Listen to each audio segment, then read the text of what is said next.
الحمد لله الذي لم يزل عالما قديرا حيا قيوما سميعا بصيرا ونشهد أن لا إله إلا الله وحده لا شريك له ونشهد أن محمدا عبده ورسوله أعوذ بالله من الشيطان الرجيم بسم الله الرحمن الرحيم لقد كان لكم في رسول الله أسوة حسنة صدق الله المولانا العظيم. بات کو شروع کرنے سے قبل ہم لوگ ایک بار درود پاک پڑھ لیں. اللهم صل على محمد وعلى آل محمد كما صليت على إبراهيم وعلى آل إبراهيم إنك حميد مجيد. اللهم بارك على محمد وعلى آل محمد كما باركت على إبراهيم وعلى آل إبراهيم إنك حميد مجيد. حضرات محترم، سامعین کرام، بزرگوں، دوستوں، دینی و ایمانی بھائیوں، آج 12 ربیع الاول ہے. آج 12 ربیع الاول ہے. مشہور قول کے مطابق نبی کریم سرکار دو جہاں صلی اللہ علیہ وسلم کی ولادت اور پیدائش کا دن ہے. دنیا میں بڑی بڑی شخصیت آئی اور بڑی شخصیتیں آتی رہیں گی، مگر ان تمام میں حضرت آدم سے لے کر قیامت تک ان تمام انسانوں میں جو سب سے افضل انسان ہے، جو سب سے بہتر ہے، وہ کون ہے؟ نبی کریم سرکار دو جہاں صلی اللہ علیہ وسلم. ہم لوگ کو بھی بولنا چاہیے صلی اللہ علیہ وسلم.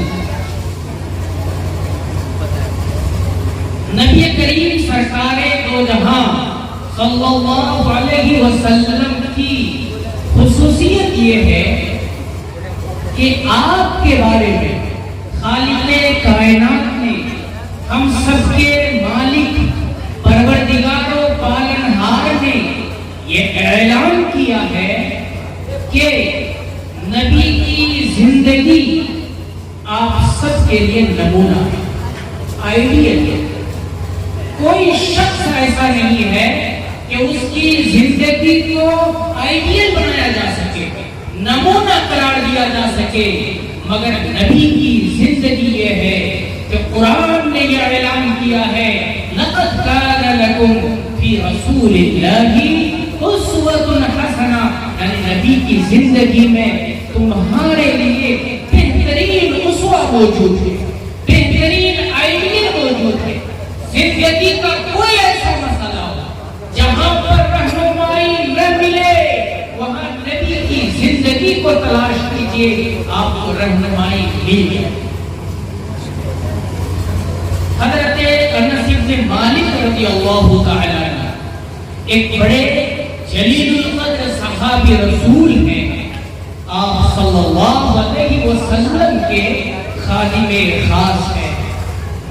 وہ کہتے ہیں آپ صلی اللہ علیہ وسلم کے ساتھ ہم جا رہے ہیں، راستے میں ایک دیہاتی آتا ہے، آپ صلی اللہ علیہ وسلم کے جسم مبارک میں چادر موجود ہے، وہ دیہاتی آپ صلی اللہ علیہ وسلم کے چادر کو پکڑتا ہے اور زور سے کھینچتا ہے.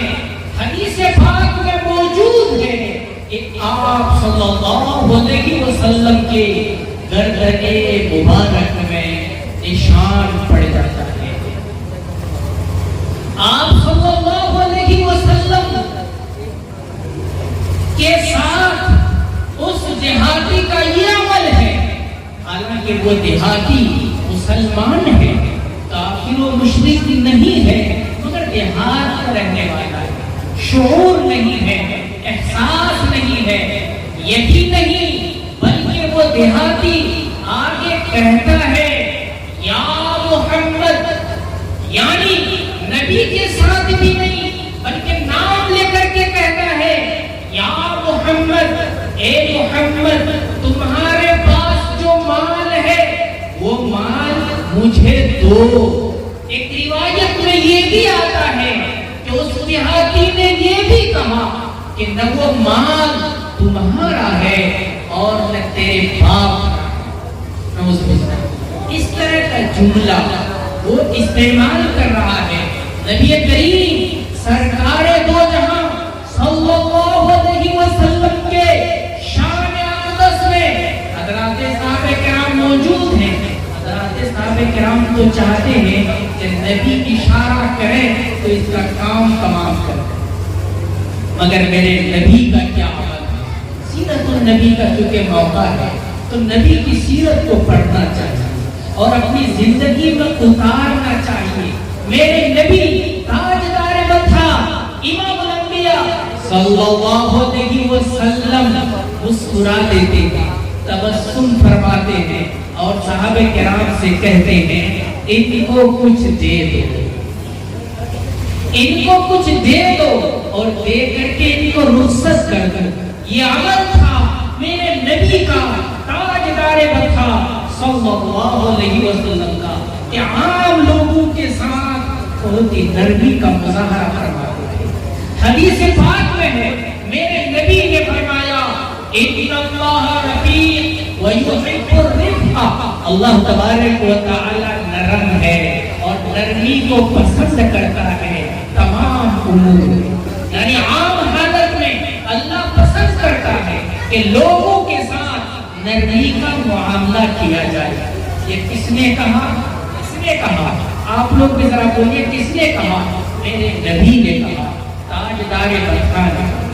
ایک موقع پر نبی کریم صلی اللہ علیہ وسلم نے ارشاد فرمایا, اللہ کے رسول پیارے نبی کہتے ہیں کہ نرمی جس چیز میں ہوتی ہے وہ چیز خوبصورت بن جاتی ہے, اور جس چیز میں نرمی نہیں ہوتی ہے وہ عیب دار بن جاتی ہے.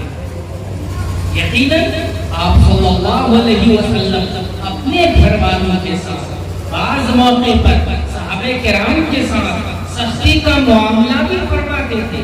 سختی کا معاملہ کیا بھی جانا چاہیے کبھی کبھی اپنے بچوں کے ساتھ, اپنے گھر والوں کے ساتھ. جہاں پر گناہ کا ارتکاب کر رہا ہو سختی کا مظاہرہ ہونا چاہیے, لیکن عام موقع پر آپ صلی اللہ علیہ وسلم نرمی کا مظاہرہ فرماتے تھے. حضرت انس بن مالک رضی اللہ تعالی ان کا ایک اور واقعہ ہم سناتے ہیں. حضرت انس بن مالک کہتے ہیں آپ صلی اللہ علیہ وسلم کا معمول عام طور پر روزہ رکھنے کا تھا, اور اس روزہ میں کچھ کھانے کا تو نہیں ہوتا تھا, تھوڑا بہت دودھ پی لیتے تھے. ایک بار آپ صلی اللہ علیہ وسلم حضرات صحابہ کرام کے ساتھ کہیں چلے گئے, ایک گلاس دودھ رکھا ہوا ہے, تاخیر ہو گئی, گھر نہیں آئے. خادم خاص حضرت انس بن مالک رضی اللہ تعالیٰ عنہ کہتے ہیں میں نے یہ سمجھا ہو سکتا ہے تاخیر ہو گئی, آپ صلی اللہ علیہ وسلم کہیں کھانا کھا چکے ہیں, اس لیے دودھ آپ صلی اللہ علیہ وسلم کے لیے جو رکھا ہوا تھا حضرت انس نے پی لیا. آپ صلی اللہ علیہ وسلم تشریف لائے حضرات صحابہ کرام جو ان کے ساتھ تھے، حضرت انس بن مالک نے پوچھا یہ بتلاؤ کہ آپ صلی اللہ علیہ وسلم نے کھانا تناول فرمایا کہ نہیں فرمایا؟ ساتھیوں نے کہا کہ حضور نے کچھ نہیں کھایا۔ اب حضرت انس رضی اللہ تعالیٰ کہتے ہیں مجھے افسوس بھی ہو رہا ہے اور خوف کا بھی عالم ہے کہ کہیں نبی یہ پوچھ لیں، ہمارے نبی یہ پوچھ لیں کہ دودھ کا کیا ہو۔ حضرت انس آگے کہتے ہیں، حضرت انس بن مالک کہ آپ صلی اللہ علیہ وسلم کو پتہ چل گیا کہ دودھ موجود نہیں ہے، اس کا مطلب یہ ہے کہ انس پی لیا ہوگا۔ آپ صلی اللہ علیہ وسلم کے بارے میں حضرت انس بن مالک کہتے ہیں کہ آپ صلی اللہ علیہ وسلم نے نہ اس وقت پوچھا نہ اس کے بعد کبھی اس دودھ کا تذکرہ ہے۔ یہ میرے نبی کی باتوں کو پڑھنا چاہتا اور ہمارے ماتحت میں جو لوگ ہو ان کے ساتھ کیا معاملہ ہونا چاہیے، نبی کی زندگی کو اپنی زندگی میں پیش کرنا چاہیے۔ ہم لوگ پیش کریں گے انشاءاللہ۔ حضرت انس بن مالک کون ہیں؟ یہ وہی ہیں جنہوں نے 10 سال آپ صلی اللہ علیہ وسلم کی خدمت کی۔ چھوٹا بچہ، بالکل چھوٹے تھے جب ماں نے آپ صلی اللہ علیہ وسلم کے لیے پیش کر دیا تھا، لوگوں نے تحفے دیے آپ صلی اللہ علیہ وسلم کو۔ حضرت انس کی ماں کے پاس کچھ نہیں تھا تو ماں نے اپنے بیٹے کو حوالہ کر دیا کہ یہ بیٹا آپ کی خدمت کرے۔ حضرت انس بن مالک کہتے ہیں کہ 10 سال میں نے آپ صلی اللہ علیہ وسلم کی خدمت کی، لیکن کسی کام کے بارے میں میرے نبی نے یہ نہیں کہا کہ یہ کام تم نے کیوں نہیں کی۔ ایک اور واقعہ سنا دیں۔ ایک بار حضرت انس بن مالک کہتے ہیں کہ مجھے میرے نبی نے یہ کہا کہ جاؤ فلاں کام کر لو۔ حضرت انس بن مالک وہاں سے چلے جاتے ہیں، بچہ تھے، کھیل کود میں مصروف ہو گئے اور کام کو بھول گئے۔ آپ صلی اللہ علیہ وسلم دیکھ رہے ہیں کہ بڑی تاخیر ہو رہی ہے، ڈھونڈتے ڈھونڈتے چلے گئے۔ حضرت انس بن مالک کو دیکھ رہے ہیں کہ انس تو بچوں کے ساتھ کھیل میں مصروف ہے۔ آپ صلی اللہ علیہ وسلم نے پیچھے سے پکڑ لیا اور کہا کہ انس فلاں کام تم نے کر لیا؟ اے انیس تم نے فلاں کام کر لیا؟ حضرت انس کو بڑی شرمندگی ہوئی اور کہا کہ حضور بس ابھی جاتا ہوں اور ابھی کر کے لے کر کے آیا ہوں۔ یہ تھے میرے نبی تاجدار وقا امام الانبیاء صلی اللہ علیہ وسلم۔ ایک صحابی ہے حضرت جابر بن عبداللہ، بڑے جلیل قدر صحابی رسول ہیں۔ سیرت النبی کا موقع ہے تو نبی کی چھوٹی چھوٹی باتوں کو ہمیں پڑھنا چاہیے۔ حضرت جابر بن عبداللہ کہتے ہیں کہ ایک بار ایسا ہوا کہ راستے میں ایک جگہ ہم لوگ پڑاؤ ڈالے تھے، ایک مہاجر صحابہ نے انصار صحابی کو مار دیا۔ اب جب مارا تو انصار صحابی نے پکارا، اے انصارو آؤ میری مدد کرو۔ مہاجر صحابی انہوں نے بھی اپنی جماعت کے لوگوں کو پکارا، یعنی انصاری صحابی نے بھی اپنے انصار صحابہ کو بلایا، مہاجر صحابی نے بھی دعوت دیا کہ اے لوگ آؤ اور میری مدد کرو۔ ایسا ہوتا ہے جب لڑائی ہوتی ہے، اپنے جماعت کے لوگوں کو، اپنے دوستوں کو ہم لوگ بلاتے ہیں۔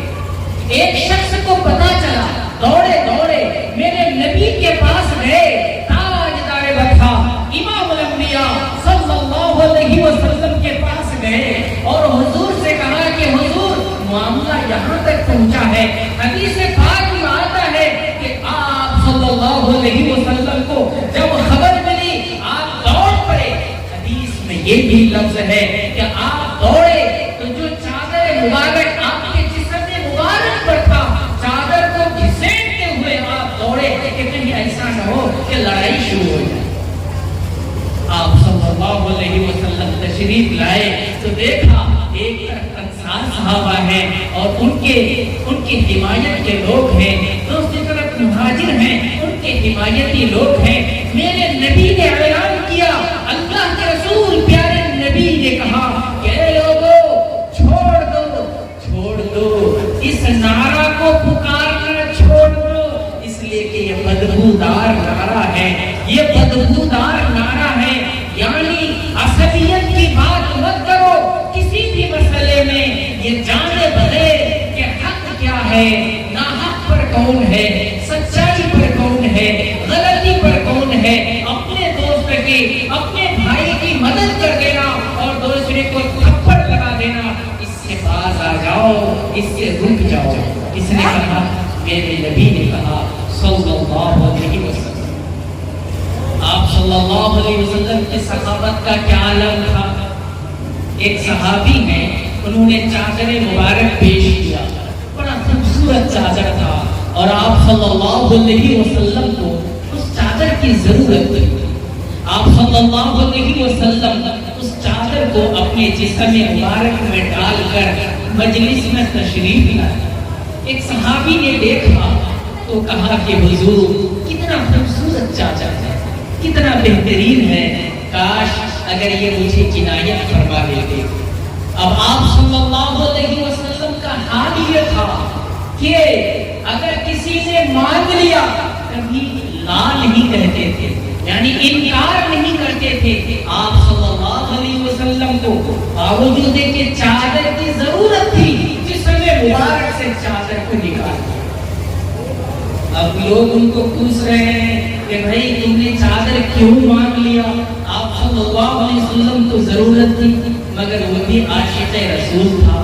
وہ کہا کہ تم نے کیا سمجھا کہ ہم نے آپ صلی اللہ علیہ وسلم سے یہ چادر اپنے استعمال کے لیے لیا ہے. نہیں, بلکہ ہم نے اس لیے لیا ہے کہ آپ کا جسم مبارک اس چادر کو لگا ہے. ہم چاہتے ہیں کہ جب ہماری موت آئے تو کفن کے طور پر اس چادر کو ہم استعمال کریں. یہ تھے عاشق رسول اور یہ آپ صلی اللہ علیہ وسلم کی صحابت کا یار. تو ہم لوگوں کو بھی اپنی صحابت کا استعمال کرنا چاہیے, مدرسوں کے لیے, ضرورت مندوں کے لیے, محتاجوں کے لیے, مسکینوں کے لیے. ایک بار ایسا ہوا کہ آپ صلی اللہ علیہ وسلم بیٹھے ہیں, ایک سائل آ گیا مانگنے والا, ایک درہم اس کو دیا اور وہ چلا گیا. حضرت عثمان غنی رضی اللہ تعالی عنہ, آپ صلی اللہ علیہ وسلم کے عاشق حضرت عثمان غنی دوڑتے ہوئے جاتے ہیں اور اس کو پکڑتے ہیں, اس سائل کو, مانگنے والے کو, اور کہتے ہیں کہ وہ ایک درہم جو تم نے لیا ہے نبی سے تم سودا کر دو. دیکھیں درہم چاندی کا ہوتا ہے اور دینار جو سونے کا ہوتا ہے. تو حضرت عثمان غنی کہتے ہیں کہ بس ایک سودا کر لو. سودا یہ ہے کہ یہ درہم یعنی جو چاندی ہے یہ مجھے دے دو اور ہم سے تم دینار لے لو یعنی سونا لے لو. وہ تیار ہو گیا. دوسری بار کچھ دیر بعد وہ پھر آ گیا آپ صلی اللہ علیہ وسلم کے پاس. آپ صلی اللہ علیہ وسلم نے پھر ایک درہم دیا.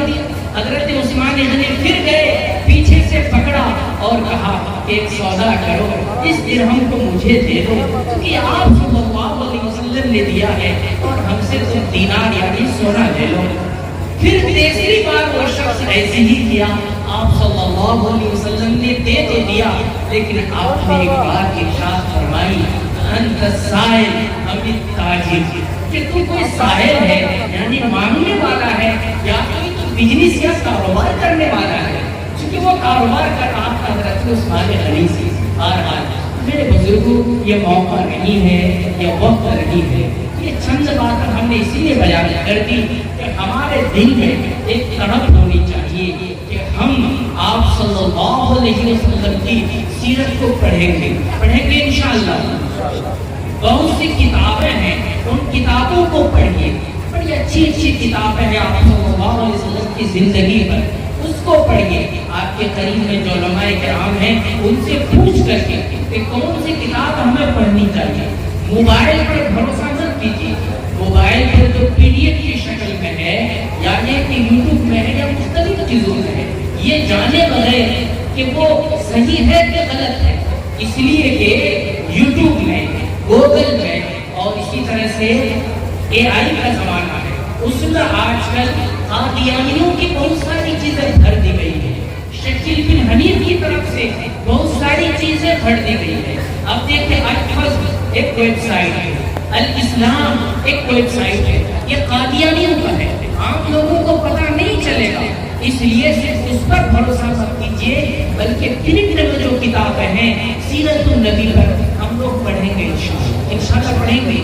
یہ ربیع الاول کا موقع ہے کیونکہ آپ صلی اللہ علیہ وسلم اس دنیا میں اس مہینے میں تشریف لائے، تو خاص طور سے ہم مثال بنائیں گے کہ اس مہینے میں آپ صلی اللہ علیہ وسلم کی سیرت کو پڑھیں گے انشاءاللہ۔